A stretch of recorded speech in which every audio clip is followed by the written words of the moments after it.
Pertama sekali, nawaitul i'tikaf fi hadzal masjid sunnatan lillahi ta'ala. Keduanya, raditu billahi rabba wa bil islami dina wa bi muhammadin nabiyya wa rasulah. Kami reda bahawa Allah adalah Tuhan kami, Islam adalah cara hidup kami, dan Nabi Muhammad sallallahu alaihi wasallam itu adalah rasul dan nabi kami. Yang sama-sama kita hormati saf kepimpinan masjid, Tuan Imam, Tuan Bilal, muslimin dan muslimat yang dikasihi dan dirahmati Allah. Alhamdulillah atas nikmat yang Allah kurniakan dalam kehidupan kita. Satu nikmat yang paling besar iaitu nikmat Islam dan nikmat iman. Pada hari ini sejumlah 7.8 bilion populasi dunia manusia yang ada di atas muka bumi ini, hanya 1.9 bilion mereka itu adalah di kalangan orang-orang Islam. Maknanya 5.6 bilion manusia masih lagi ingkar dan kufur dan tidak beriman kepada Allah Subhanahu wa taala.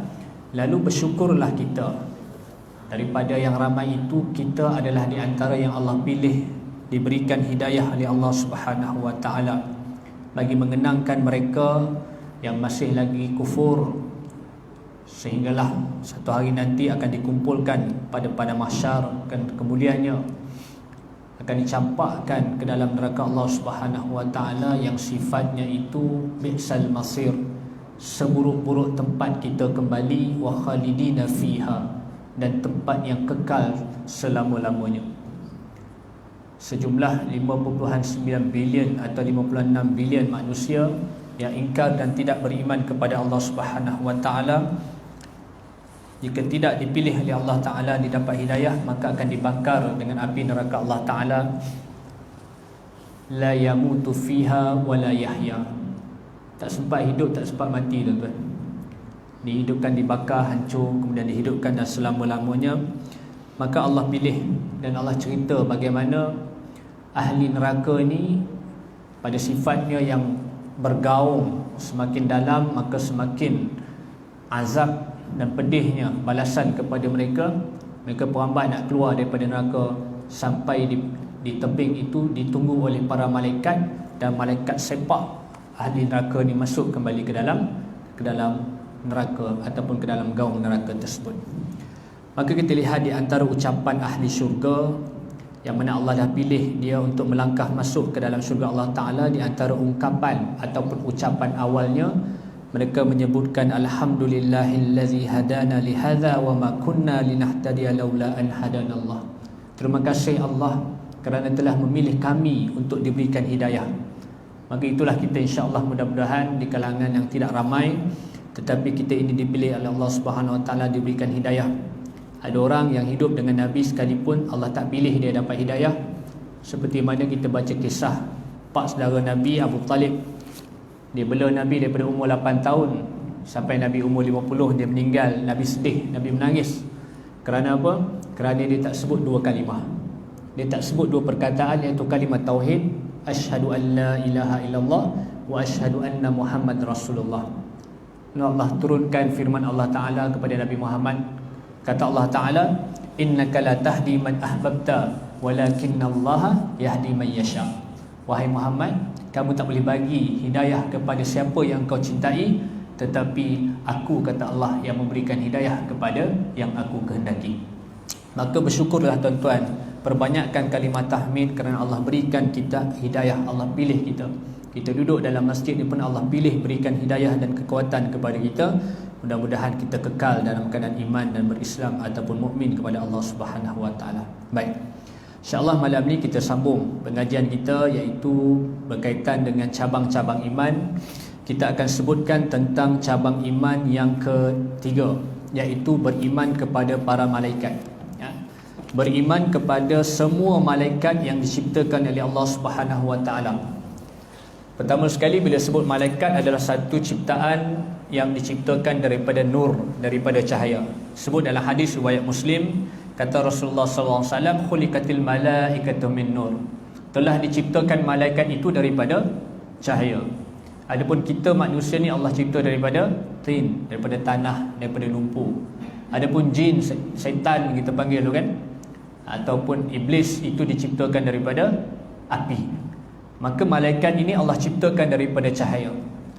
Satu perkara yang kita wajib beriman adalah beriman kepada para malaikat. Itu terkandung dalam rukun iman yang 6. Maka malaikat ni tuan-tuan, kalau kita nak perhalusinya terlalu banyak. Yang pertama iaitu berapakah jumlah malaikat yang Allah telah ciptakan. Yang kita ketahui itu 10 dan tugas-tugasnya, tetapi berapakah jumlah ataupun figure yang tepat yang tunjukkan betapa banyaknya malaikat ini tidak disebutkan secara khusus di dalam Al-Quran dan juga dalam hadis Nabi SAW, tetapi digambarkan satu angka yang kita tak boleh hitung. Yang pertamanya dalam hadis riwayat Imam Ahmad, kata Rasulullah SAW, tidak ada satu ruang selebar arba'a asabi', selebar 4 jari, kata Nabi SAW, melainkan padanya itu ada malaikat yang meletakkan dahinya sujud kepada Allah Subhanahu Wa Taala. Hadis yang pertama ni menceritakan betapa malaikat ni banyak tuan-tuan, terlalu banyak. Begitu juga diceritakan dalam peristiwa Al-Isra' wal Mi'raj, ketika mana Nabi SAW ditemani dengan malaikat Jibril. Kemudian ditunjukkan satu tempat yang namanya Baitul Ma'mur, iaitu tempat para malaikat berkumpul dan beribadah kepada Allah Ta'ala. Kita manusia ni di atas muka bumi ni ada satu tempat namanya Baitullah, Kaabah tu, Baitullah Masjidil Haram. Adapun para malaikat juga ada tempatnya yang namanya Baitul Ma'mur. Lalu ditunjuk kepada Rasulullah oleh Jibril, itulah Baitul Ma'mur. Padanya setiap hari 70,000 malaikat akan solat di dalamnya. Dan setelah mereka keluarnya itu merupakan pertemuan yang terakhir. Subhanallah tuan-tuan. Faham tak maksud hadis ni? Setiap hari di Baitul Ma'mur, malaikat akan solat, sebagai riwayat kata tawaf, iaitu sejumlah 70,000. Kemudian keluar dia daripada hari itu, maka akan diganti dengan 70,000 malaikat yang lain. Keluarnya malaikat 70,000 tadi merupakan pertemuan dia yang terakhir di Baitul Ma'mur. Dia tak datang dah, tetapi berlaku setiap hari 70,000. Nak bagi tahu kepada kita betapa banyaknya jumlah malaikat ini tidak terhitung. Lebih banyak daripada jumlah manusia yang Allah ciptakan, daripada sejak zaman Nabi Adam AS sampailah pada hari kiamat kelak. Baik. Kemudian malaikat ini tuan-tuan yang dirahmati Allah Subhanahu Wa Taala diciptakan oleh Allah dengan satu alam yang berbeza dengan alam makhluk yang lain. Manusia seperti kita duduk satu alam yang namanya alam duniawi. Alam duniawi ini kita ditemani oleh haiwan, kita ditemani oleh tumbuh-tumbuhan, dan kitalah sendiri sebagai manusia duduk satu alam yang namanya alam duniawi. Dan dalam alam duniawi ni juga kita berlaku berapa fasa hidup kita kan. Kita daripada alam roh masuk alam rahim ibu kita, kemudian keluar ke alam dunia, satu hari nanti masuk alam barzakh, kemudian kita balik pada alam akhirat, bertemu dengan Allah Subhanahu Wa Taala. Itu kita manusia. Adapun para jin, disebutkan oleh Imam Qurtubi dalam kitabnya itu menceritakan bahawa jin ini diletakkan satu alam yang namanya alam Jabaruti. Alam Jabaruti yang kita sebut alam Jabarut. Alam Jabarut tu kan, itu alam jin. Sebab tu kita bukan senang-senang boleh nampak jin. Betul tak? Pernah nampak jin je? Adalah cerita dia tu kan. Ada waktu-waktu tertentu sahaja dan insan-insan tertentu sahaja yang Allah nampakkan makhluk-makhluk yang gaib ni. Sebab tu kita baca dalam Quran ada surah jin. Ada juga ceritakan tentang surah An-Nas berkaitan dengan jin. Qul a'udzu birabbin nas, malikin nas, ilahin nas, min syarril waswasil khannas, allazi yuwaswisu fi sudurin nas, minal jinnati wan nas. Wa ma khalaqtal insa wal jin wal ins illa liya'budun. Allah kata tak aku ciptakan objektif manusia dan jin ni melainkan dia sujud dan menyembah kepada aku, kata Allah Ta'ala. Ini dia. Dan adanya para malaikat ini, utusan-utusan Allah Ta'ala ini, duduknya mereka pada satu alam yang namanya alam malakuti. Alam malakut. Sebab tu kalau ada orang klaim dia kata dia pernah jumpa malaikat, kita tengok dulu atas bawah tu. Tak semua manusia yang atas bumi ni Allah bagi peluang jumpa malaikat. Hanya nabi-nabi dan rasul tertentu saja. Adapun yang dibacakan ataupun dikisahkan dalam sirah ataupun dalam hadis itu, datangnya malaikat ini dalam bentuk menyerupai seperti lelaki. Biasanya dua watak dia. Dan sama ada daripada seperti mana sahabat nampaknya seperti orang soleh ataupun seorang yang tampan. Ada dalam hadis Jibril bagaimana datang seorang lelaki berkumpul dalam satu majlis bersama dengan para sahabat. Datang dia seorang lelaki yang bersangatan hitam rambutnya, yang bersangatan putih bajunya, dan tidak terlihat padanya kesan dia safar perjalanan yang jauh. Lalu dia datang duduk depan Nabi, tanya Nabi tentang beberapa soalan. Nabi jawab, dia betulkan jawapan Nabi sallallahu alaihi wasallam. Rupanya itu malaikat Jibril. Hanya Nabi dan Rasul tertentu sahaja yang pernah berjumpa dengan malaikat yang diizinkan oleh Allah Subhanahu wa taala. Kita para sahabat sekalipun, iaitu mereka tak nampak malaikat dalam bentuk yang asal. Baik. Kalau kita melihat berkaitan dengan kejadian manusia ini ataupun kejadian malaikat ini, maka malaikat satu jumlah yang sangat banyak. Maka sebab tu kita kena beriman setiap apa yang kita lakukan ini hadirnya para malaikat. Allah kirimkan malaikat yang mencatatkan apa yang kita ungkapkan, apa yang kita lakukan, apa yang kita buat kepada orang, maka dicatat oleh malaikat kebaikan dan keburukan kita. Apa mana yang kita berada satu tempat, adanya para malaikat. Allah utuskan malaikat ini di antaranya tempat-tempat yang Allah muliakan, yang namanya masjid, yang namanya surau, tempat-tempat yang Allah muliakan, adanya para malaikat. Sebab tu dalam satu hadis riwayat Imam Muslim menceritakan bagaimana tidak adalah seorang lelaki itu dia duduk dalam keadaan dia selepas solat dalam keadaan suci dan berwuduk. Dia nak tunggu waktu solat yang akan datang, melainkan malaikat mendoakan kepadanya, ya Allah ampunkanlah dia, ya Allah sayangilah dia. Subhanallah tuan-tuan. Tapi orang pada hari ini dia tak nampak benda ni. Misal kata kita duduk sembahyang maghrib, lepas sembahyang maghrib kita kekal duduk dalam keadaan berwuduk. Sama ada kita dah niat iktikaf, sama ada kita sedang baca Quran, sama ada kita sedang berzikir, bertasbih, bertahmid, bertakbir, sama ada kita sedang duduk dalam majlis ilmu, adanya malaikat yang sedang mendoakan kita, ya Allah ampunkanlah dia, ya Allah sayangilah dia. Tapi ramai orang tak nak doa tu tuan-tuan. Tak ada orang nak doakan kita doa macam tu pada Allah Ta'ala, melainkan Allah utuskan malaikat-malaikat pada tempat-tempat yang mulia doakan kita. Maka kekal dalam hati kita, walaupun orang tak mau sama dengan kita, tetapi insya-Allah doa malaikat mengiringi kita. Itu yang kita nak. Pasal kita mati, kita tak bawa bekal apa dah tuan-tuan, melainkan amalan kita yang telah dicatat dan akan dibawa oleh Allah Subhanahu wa taala kepada Allah Subhanahu wa taala. Baik. Kemudian kita lihat bila mana disebutkan jumlah malaikat itu satu jumlah yang sangat banyak. Sudah tentulah di kalangan malaikat yang ramai ini adanya chief dia, adanya ketua dia. Misal kata dalam negara kita ni, dalam banyak-banyak menteri yang macam-macam perangai ini tuan-tuan, ada ketua dia. Siapa ketua dia? Abah kita tuan. Perdana Menteri kita. Dalam banyak-banyak esko dalam kerajaan negeri ni, ada tak ketua dia? Portfolio yang berbagai ada. Siapa? Menteri besar dia. Dalam banyak-banyak ni penduduk yang ada di kampung kita, ada ketua kampung dia? Ada. Bersilih ganti ketua kampung dia. Ada tak yang duduk dalam Mukih Hulagat ni penghulu dia? Ada. Apa yang duduk dalam masjid ni tuan-tuan, dalam jawatan kuasa yang ada tak ketua dia? Ada. Di kalangan pengurusi ataupun nazir masjid. Apa lagi dalam keluarga kita, bukanlah isteri itu ketua bagi keluarga, tetapi suamilah ketua kepada keluarga kita. Maka dalam kalangan malaikat yang disebutkan dalam hadis, satu jumlah yang tidak terbatas, terlalu banyak, sudah pasti ada di kalangannya dilantik dan diangkat oleh Allah Ta'ala dengan nama dan sifat yang mulia sebagai ketua kepada segala malaikat. Maka dia ialah malaikat Jibril. Allah sebut dalam surah Al-Baqarah, kul man kana aduwan li Jibril. Allah menggunakan lafaz Jibril. Malaikat Jibril ini disebutkan di dalam surah At-Takwir, menceritakan kelebihan dia. Kerana kelebihan dan sifatnya itulah dia diangkat oleh Allah Ta'ala sebagai ketua segala malaikat. Tuan-tuan buka terjemahan dalam surah At-Takwir ayat 19 hingga ayat 21. Boleh rujuk.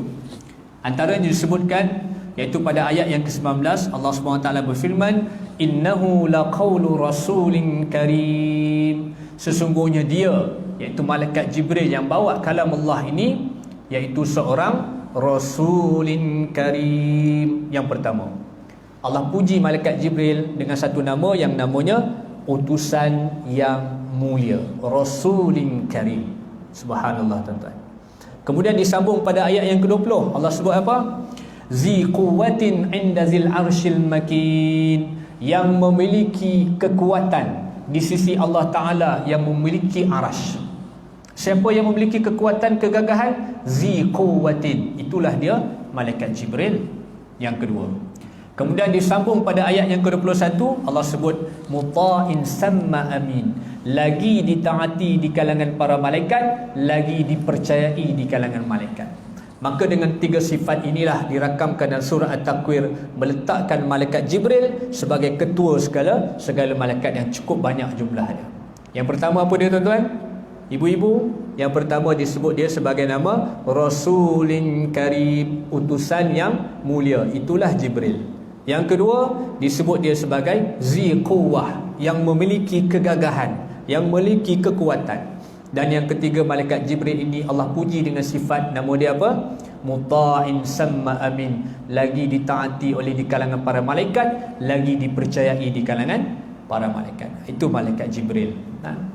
Maka dialah ketua segala malaikat yang Allah ciptakan. Adapun Jibril, satu malaikat yang diberikan keistimewaan, kejadiannya berbeza dengan malaikat-malaikat lain. Dan surah Fatir menceritakan Maha Suci Allah Ta'ala. Allah bagi tahu utusan Allah malaikat ni, ada yang memiliki 2 sayap, ada yang memiliki 3 sayap, ada yang memiliki 4 sayap. Tetapi Jibril dalam hadis secara khusus menceritakan, iaitu dia memiliki sebanyak 600 sayap. 600 sayap dalam peristiwa Al-Isra wal Mi'raj.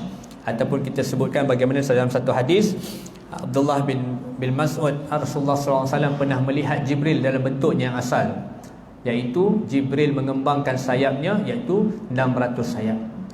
Sedangkan dalam surah Fatir Allah kata malaikat ni ada yang 2 sayap, ada yang 3 sayap, ada yang 4 sayap. Wallahu a'lam bagaimana. Kita tak boleh nak bayangkan benda samiat ni. Jangan kita terbayang macam cerita orang putih tu kan, ada sayap tu, tak, lain. Tapi nak ceritakan dia, kekuasaan Allah Ta'ala, Jibril ni satu malaikat yang cukup besar.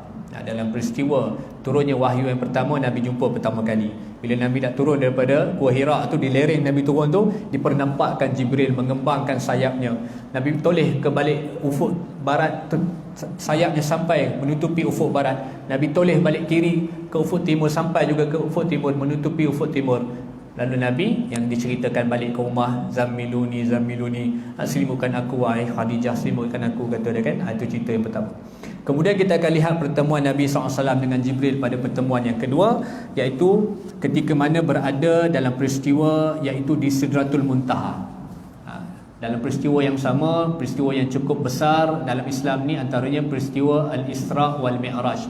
Banyak kelebihan, banyak cerita yang nak sampaikan kepada kita. Antaranya, yang pertama di antara dalil pertemuan malaikat Jibril dan juga Nabi SAW dalam bentuk yang asal, dirakamkan dalam surah An-Najmi ayat 13 hingga ayat 14. Allah kata apa? Walaqad ra'ahu nazlatan ukhra, dan dia Rasulullah itu telah melihat malaikat Jibril, iaitu dalam bentuk yang asal pada kali yang keduanya. Apa dia? Inda sidratil muntaha, iaitu ketika berada di sidratil muntaha, iaitu ketika mana dibawa dalam peristiwa Mi'raj, dia naik bertemu dengan Allah Ta'ala sampai malaikat Jibril tak boleh jumpa Allah Ta'ala. Kemudian diperlihatkan ketika itu wajah asal fizikal malaikat Jibril buat kali yang kedua bagi Nabi SAW. Itu di antara dalil yang menunjukkan Jibril ini pernah berjumpa dengan Nabi SAW. Jadi kita manusia biasa ni tuan-tuan, nak lihat Jibril dan betul asal tuan-tuan. Kalau Nabi pun sampai menggeletar, menggigil, kita apa lagi? Dengan besarnya Jibril tu, dengan 600 sayap menutupi cakrawala. Kemudian kita pula klaim kata jumpa malaikat tu mustahil. Kerana Allah mengizinkan beberapa Nabi dan Rasul saja yang bertemu dengan para malaikat. Baik. Kemudian kita lihat juga dalam peristiwa yang sama diceritakan bagaimana ditunjukkan pada Nabi SAW seorang lelaki yang duduk tunduk memandang ke bawah. Lalu diberitahu, dikhabarkan oleh malaikat Jibril, itulah malaikat maut. Malaikat maut. Lalu Rasulullah SAW tanya kepada malaikat maut, bagaimana mungkin dia boleh mencabut nyawa satu orang itu dalam satu masa serentak tuan-tuan, ataupun mencabut nyawa orang yang dalam masa yang serentak ni ramai. Ada yang mati hari ini disembelih, masa yang sama, saat yang sama, waktu yang sama ada yang mati di kampung kita, jauh di pedalaman sana, jauh di luar negara sana. Bagaimana mungkin malakul maut boleh cabut nyawa serentak ni? Kata malakul maut, perkara itu sangat mudah kepadaku, kerana dunia adalah terletak di antara dua lututku, kata dia. Dunia ini terletak di antara dua lututku. Maka begitulah kekuasaan Allah Ta'ala menciptakan satu lagi malaikat namanya malakul maut, yang tugasnya mencabut roh, mencabut nyawa manusia ini. Kelebihan dia, kebesarannya itu, maka Allah kata jadi, maka jadilah. Mati seorang tu matilah. Jangan kita tanya macam mana mungkin satu masa ni Allah boleh cabut nyawa semua orang ni. Satu masa Allah utuskan satu malaikat yang sifatnya cukup besar, tuan-tuan. Baik. Kemudian kita lihat ya, bila kita sebut tentang ketua segala malaikat ini, malaikat Jibril ini juga disebut dengan beberapa nama. Malaikat Jibril ni dia ada 4 nama dia. Dirakamkan dalam Al-Quran, iaitu disebutkan malaikat Jibril dengan 4 nama. Yang pertama ni saya rasa tuan-tuan biasa baca, iaitu pada surah Al-Qadr. Surah Al-Qadr, Allah Ta'ala berfirman, Inna anzalnahu fi lailatul qadr wa ma adraka ma lailatul qadr lailatul qadri khairum min alfi syahr tanazzalul malaikatu warruh. Pada satu malam yang lebih baik daripada 1000 bulan turunnya para malaikat dan ar-ruh. Mufassirin kata apa? Para malaikat dan ar-ruh ni merujuk kepada malaikat Jibril. Yang pertama, nama kepada malaikat Jibril yang disebut dalam Al-Quran iaitu ar-ruh, yang pertama. Yang kedua dirakamkan dalam surah At-Takwir, ayat yang kita bacakan awal tadi, iaitu dengan gelarannya Rasulin Karim, utusan yang mulia. Itulah malaikat Jibril. Dia bawa Al-Quran, dia sampaikan, dia ajar kepada Nabi sallallahu alaihi wasallam. Siapa dia? Rasulin Karim, utusan yang mulia. Yang kedua, saya janji tadi ada berapa? Ada 4. Yang ketiganya iaitu dirakamkan dalam surah An-Najm. Allah sebut pada ayat yang kelima, Allamahu syadidul quwa. Allamahu, yang mengajarkan dia, yakni Muhammad, mengajarkan wahyu Allah ini, Al-Quran ini kepada Nabi Muhammad. Siapa dia? Syadidul quwa, yang memiliki, yang bersengatan kegagahannya. Tu Jibril. Syadidul quwa, yang bersengatan kekuatannya. Surah An-Najm ayat yang kelima. 3.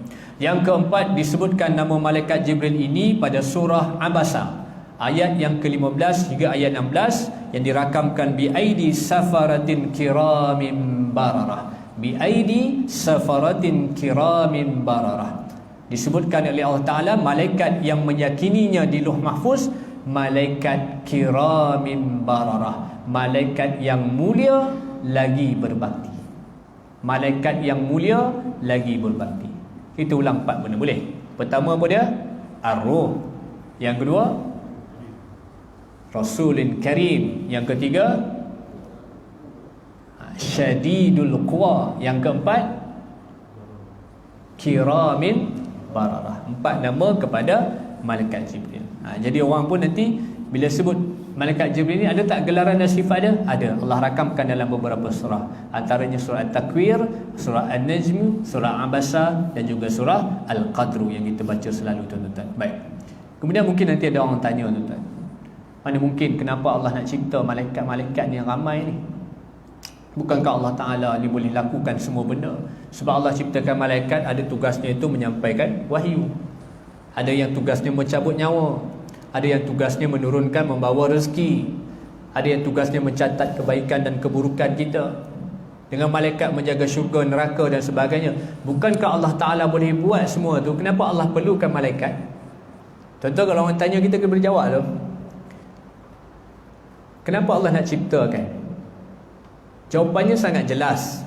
Allah sebut apa? Innama amruhu iza arada syai'an ayyakula lahu kun fayakun. Kalau Allah nak berkehendak satu benda, Allah kata kun, jadi, fayakun, maka jadilah. Allah tak berhajat kepada makhluk. Sikit pun Allah tak berhajat kepada kita, kepada makhluknya. Tetapi Allah ciptakan para malaikat ni dengan tugas-tugas yang khusus yang diberikan kepada mereka. Antaranya kita boleh jawab dengan satu analogi yang mudah. Misal kata kita ambil satu contoh lah. Dalam negara kita ni, yang paling berpengaruh orang dia siapa, tuan-tuan? yang kita rasa yang paling hebat, yang paling berpengaruh dalam negara kita. Kita ambil satu tokoh, nama dia Agung kita. Duli yang maha mulia Sri Paduka Baginda Yang Pertuan Agong. Hebat tak Agung? Hebat. Dia penentu sekarang ni segala-galanya, Agung, ya. Agung ni kalau kita tanya dia, boleh tak Agung ni bawa kereta? Boleh. Banyak sultan boleh bawa kereta kan. Sultan Johor boleh bawa kereta, Sultan Kelantan, itu yang dia nampak akan dekat media sosial. Yang dia tak nampak kan, semua boleh bawa. Tapi soalan dia, kenapa Agung ni ada orang yang bawa kereta dia? Kenapa ada driver dia? Boleh tak kita jawab? Kenapa Agung dia boleh bawa kereta tapi ada orang bawa kereta dia? Driver lah orang panggil kan. Lain macam kalau ada driver, beza. Kita waktu kerja-kerja dulu, kalau yang pencen-pencen waktu kita kerja, kalau kita ada driver tuan-tuan, orang tengok kita lain macam. Ada satu level lain tu. Ada orang bawa kereta pergi mana, pergi sini kan. Sebab kita boleh kata, sebab Agung itu adalah satu orang yang mempunyai kemegahan dia, yang mempunyai kekuasaan dia, kerajaan dia, maka layaklah dia ada driver. Padahal dia boleh bawa kereta sendiri, pasal dia raja, pasal dia agung, maka kekuasaan dia, kelebihan dia, kemegahan dia, maka ada orang bawa kereta dia. Sampai satu tempat, dia nak keluar daripada kereta dia, ada tak orang buka pintu kereta dia? Ada. Boleh tak Agung buka pintu kereta sendiri? Boleh sangat. Apa pun malas sangat, jangan cakap macam tu, kena tangkap kan. Yang buka pintu Agung tu sebab apa buka pintu Agung? Pasal kemegahan dia, kedudukan dia, keagungan dia. Itulah raja kita. Buka pintu, ada orang buka kan. Ada satu orang tugas dia buka pintu VIP. Menteri ke, raja ke, sultan ke, tugas dia itulah buka. Duta ke, dia buka kan. Keluar kita tuan-tuan, ada satu orang datang lagi. Dia buat apa? Dia bawa payung. Boleh tak Agung kita bawa payung sendiri? Boleh. Kenapa ada orang bawa payung dia tuan-tuan? Tuan-tuan pernah kena payung tak? Haji pernah kena payung Haji? Tak pernah? Pasal sekali seumur hidup kita kan. Kalau dah lupa kena repeat lah.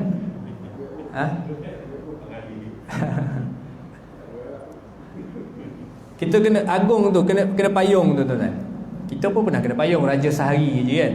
Kalau dah lupa kena repeat je. Dia bukan repeat yang tu. Ada orang dia buat mengingati ulang tahun perkahwinan, dia buat satu persandingan semula. Betul tak? Lakonan semula. Bukan lakonan lah, saja nak mengimbau kenangan. Tuan-tuan buat lah. Kalau agak dah tak ada point sangat, bawa buat satu, ada konsultan tu tuan-tuan, dia akan buat kan.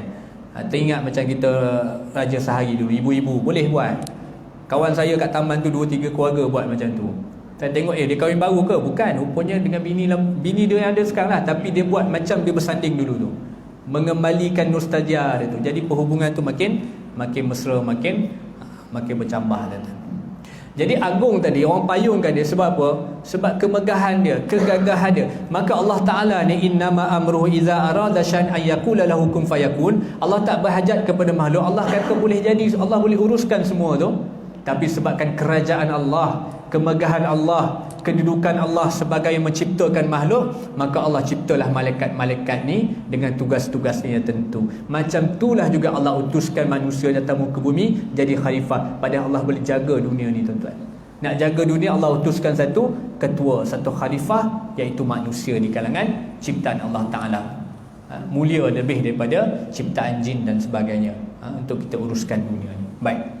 Maka disitulah di antara persoalan dia yang berkaitan dengan beriman kepada para malaikat. Baik, kita ambil sedikit lagi, iaitu cabang iman yang seterusnya, iaitu beriman kepada Al-Quran dan kitab-kitab yang diturunkan, kitab-kitab samawi. Baik, dalam surah An-Nisa ayat 136, dalil yang menjadi sandaran kepada kita ini wajib beriman kepada semua kitab samawi yang Allah turunkan kepada manusia tuan-tuan. Kita wajib beriman. Dalilnya apa? Surah An-Nisa ayat 136, Allah sebut ba'da a'udzubillahi minasyaitonir rajim, ya ayyuhallazina amanu aminu billahi wa rasulihi wa kutubihi. Minta maaf. Ya ayyuhallazina aminu billahi wa rasulihi. Wahai orang-orang yang beriman, berimanlah kamu kepada Allah, wa rasulihi, lafaz mufrad, beriman kepada Nabi Muhammad sallallahu alaihi wasallam, wal kitabi, dan kitabnya iaitu Al-Quran, allazi nazzala ala rasulihi, yang kitab itu diturunkan ke atas nabinya iaitu Nabi Muhammad sallallahu alaihi wasallam. Allah tak berhenti setakat tu, Allah kata apa? Sambung selepas tu, wal kitabil ladzi anzala min qabl, dan kitab-kitab yang diturunkan sebelumnya. Ini satu ayat 136 surah An-Nisa. Allah kata apa?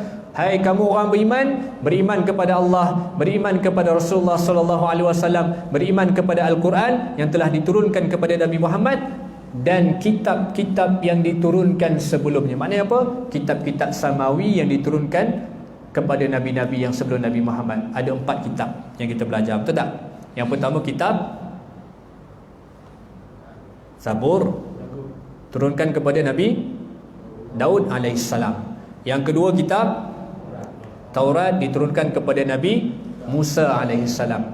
Yang ketiga kitab Injil yang diturunkan kepada Nabi Isa alaihissalam. Dan yang keempat itulah kitab Al-Quran yang diturunkan kepada umat Nabi Muhammad, diturunkan, diwahyukan kepada Nabi Muhammad sallallahu alaihi wasallam. Maka 4 kitab ini berdasarkan daripada surah An-Nisa ayat 136 kita wajib beriman.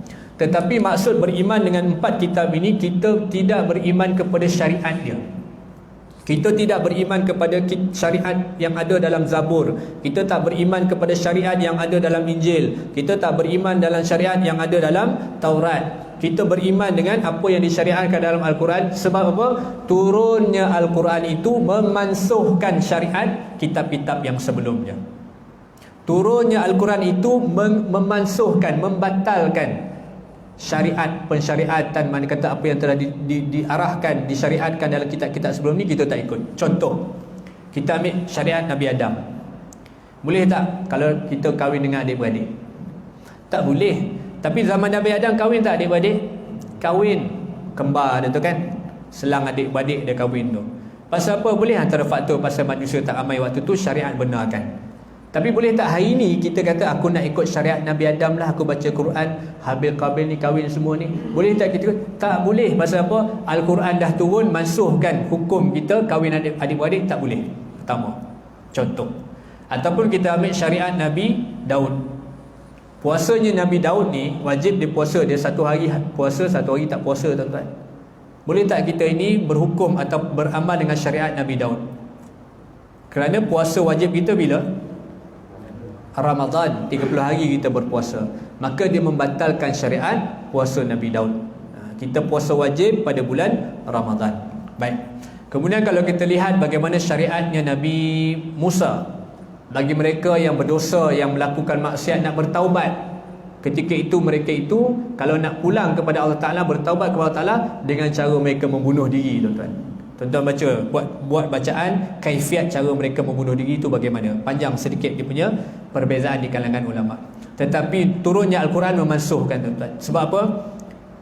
Orang umat Nabi Muhammad SAW kalau dia buat dosa, kalau dia buat maksiat, Allah kata apa? Wa tubu ilallahi taubatan nasuha. Kau baliklah kepada Tuhan kau dengan taubat yang sebenar-benar. Taubat namanya taubat nasuha. Maha lembah lembutnya Allah Ta'ala, tuan-tuan. Umat Nabi Muhammad ni special. Umat Nabi Muhammad special. Allah kata apa? Kepada hambanya, Qul ya ibadiyallazi asrafu ala anfusihim la taqnatu min rahmatillah. Lembutnya Allah Ta'ala ni, tuan-tuan. Katakanlah, wahai hambaku yang telah melampaui batas, yang melakukan maksiat, la taqnatu min rahmatillah, jangan kau putus asa dengan rahmatku, kata Allah Ta'ala. Padahal berdosa dah kita dengan Tuhan. Tuhan tahu kita buat dosa, tuan-tuan. Kita buat maksiat, kita melampaui batas. Allah kata apa dengan bahasa yang cukup lemah lembut? Qul ya ibadi, katakan wahai hambaku, jangan kau putus asa dengan rahmatku. Tu kita umat Nabi Muhammad sallallahu alaihi wasallam, Allah bagi kelebihan dia lebih daripada umat Nabi yang lain. Maka kita sahut, tuan-tuan. Andai kata kita terbabas, andai kata kita terleka, andai kata kita lupa tentang agama kita, di antara perkara yang disunatkan, yang disyariatkan kita segera ialah bertaubat. Taubat ni antara syarat dia, pertama sekali kita ni berazam tak buat lagi benda tu lah. Misal kata kalau dulu kita buat satu benda yang tak elok, Contoh kita ambil judi, kita tinggalkan, kita benci maksiat tu, kita berazam takkan ulang lagi maksiat tersebut dan kita takkan buat maksiat tersebut. Tu taubat tu. Seperti mana kata ulama, segerakan bertaubat ibaratnya satu anak pokok yang mana kita nampak anak pokok tersebut dia mengganggu jalan orang ramai. Maka cabut anak pokok itu ketika dia masih kecil. Sekiranya tidak, bila mana pokok yang kecil tadi itu semakin besar, semakin bercambah akarnya, semakin menunjang akarnya, waktu tu kita dah tak boleh cabut dah pokok yang dah besar. Macam itulah taubat. Ketika mana kita hanya buat satu dua dosa yang kecil, kita disedarkan tentang dosa kita, maka segeralah kita bertaubat. Takut-takut nanti dosa kecil itu dikumpul menjadi dosa yang besar, akhirnya kita tak terampun oleh Allah Ta'ala, tuan-tuan. Maka kita bertaubat dengan kadar yang segera adalah merupakan perintah daripada Allah Subhanahu Wa Ta'ala. Itu kelebihan kepada umat Nabi Muhammad sallallahu alaihi wasallam berbanding dengan umat Nabi yang lain. Baik. Jadi di situlah pada malam ini kita nak bincangkan dua sahaja, iaitu berkaitan dengan cabang iman, beriman kepada semua malaikat yang diutuskan oleh Allah Ta'ala, dan juga beriman kepada semua kitab-kitab samawi yang telah diturunkan oleh Allah Ta'ala. Walaupun kita tidak beriman dengan syariat kitab-kitab yang sebelumnya seperti Zabur, Taurat dan Injil, tetapi kita beriman dengan temanya yang sama, iaitu La ilaha illallah. Tidak ada Tuhan yang layak disembah melainkan Allah. Tetap sama daripada zaman Nabi Adam sampai umat Nabi Muhammad sallallahu alaihi wasallam. Biar jelas tuan-tuan perkara ni. Kadang-kadang kita keliru bila sebut kita nak beriman Zabur, kitab Taurat dan sebagainya, tapi rupanya kita tak beriman dengan syariat dia, tetapi kita beriman dengan tema, iaitu tauhid, kalimah tauhid la ilaha illallah, iaitu mengabdikan diri, mengesakan Allah Subhanahu Wa Taala sebagai Tuhan yang menciptakan kita. Wallahu taala. Jadi insya-Allah pada kuliah kita akan datang, kita akan masuk sedikit tajuk, iaitu beriman segala qadar, ketetapan yang baik dan buruk itu datangnya daripada Allah Taala. Kadang-kadang kita ni ambil satu hujah ni kita jadikan kambing hitamkan benda tu. Apa yang berlaku kita kata Allah dah tetapkan. Kenapa kau tak bangun subuh ni? Kita katalah semua yang baik dan yang buruk itu datangnya daripada Allah Ta'ala. Salah fahamnya masyarakat hari ini tentang konsep qadar ataupun konsep ketetapan daripada Allah Ta'ala. Maka insya-Allah kita akan huraikan sedikit secara terperinci, iaitu antara kelompok-kelompok yang salah, yang batil tentang memahami tentang takdir Allah Ta'ala. Di antaranya kelompok seperti Jabariyah, Qadariyah, Mu'tazilah dan seumpama dengannya, dan kita berpegang kepada kelompok yang betul, iaitu kelompok ahli sunnah wal jamaah. InsyaAllah mudah-mudahan tuan-tuan kita bertemu lagi pada kuliah yang akan datang. Pasti banyak kekurangan, saya mohon kemaafan. Aku liqauli hadza astaghfirullahalazim li wa lakum. Assalamualaikum warahmatullahi wabarakatuh. Subhanakallah bihamdika asyhadu an la ilaha illa anta astaghfiruka wa atubu ilaik. Wal asri innal insana lafi khusr illa alladhina amanu wa amilus solihat wa tawassaw bil haqq.